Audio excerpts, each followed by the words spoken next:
we have understood so far the definition of culture.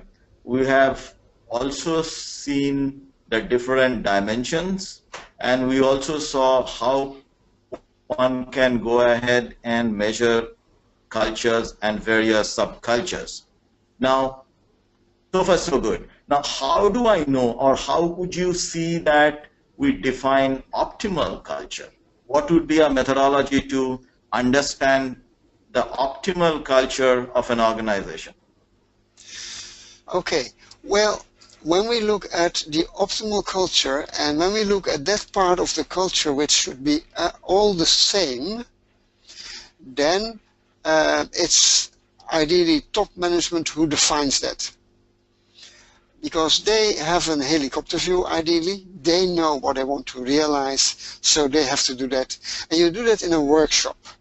Let me show you that here. So first you have an intake where you ask the client, what do you want to do? Why do you want to measure your culture? How many subcultures are there? And ideally you start with management. That's not always possible. Top management, too often I fear, think we do a good job, but it's the people below me who don't do a good job. It's actually very funny because they are responsible for this happens and they have the biggest influence on what other people do in the organization anyway. So you have a workshop, and what you do is you have already collected the information ideally, so you know how the organization or the group of top management themselves, how they score in a model. Normally you don't disclose in the beginning the actual scores of the culture, but you then explain dimension 1. You say to the guys, let's make different small groups so that you all in small groups together define how you think your optimal culture should score so that you do the best job possible. And we take into consideration then, by the way, what is the environment in which you have to operate. As I said, a nuclear power plant should not even try to score 100 on goal orientation. That would be terrible. So you set their limitations based on the information the client has given you, also about the context in which they have to operate. So then you show then you show this dimension. So let's say, for example, if we go back to, if you look at this first dimension here, that's means-oriented versus goal-oriented, then of course it's much bigger on the screen because you single out that one dimension and you give a lot of information what it means if you score on the left-hand side, on the right-hand side, or in the middle, and you explain it very well. And then you say, okay, now you have to come up with a number, how your optimal culture should score. In the beginning, people are very surprised. Is it possible? Yeah, it's possible. And anyway, we have precise scores of your actual culture, but you cannot capture life in a precise number. So only more than 10 points difference matters. Yeah? Okay, then they feel more relaxed and they start talking and they come up with scores. And then you collect the scores of the small work groups. Say you have 9 persons, so you have 3 work groups and they come up with scores. If the scores are very close together, then you say, well, let's take the average of these 3 scores for the time being, and let's say that is indeed your optimal score. But if they differ a lot, then you invite them to try to convince each other why their score is better than the other one's score. And as a moderator, and you should be very knowledgeable, of course, as a moderator, you listen to their reasons they give, why they think their score is best. And then, as a moderator, you have to say, well, you know, I listened to your argumentation, but I have to apologize. You're not talking now about the first dimension, about the fourth dimension, or the fifth.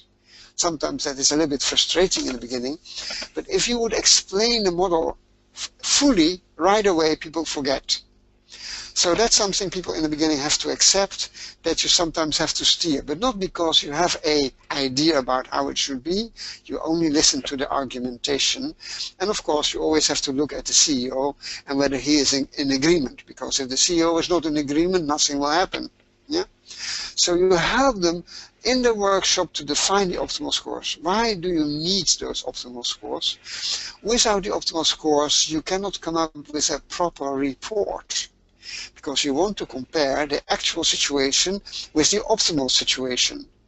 And if there are now differences, if there are discrepancies between the actual score and the optimal score on the one, then you can say, okay, do you like it? Or do you want something to be changed so that you do a better job?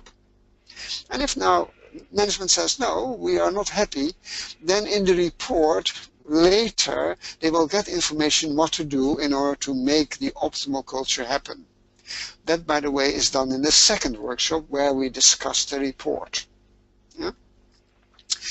And that's you do with all 6 dimensions. You don't do it for the semi-autonomous dimensions, because they are what I call normative. There it's always good to score as high as possible.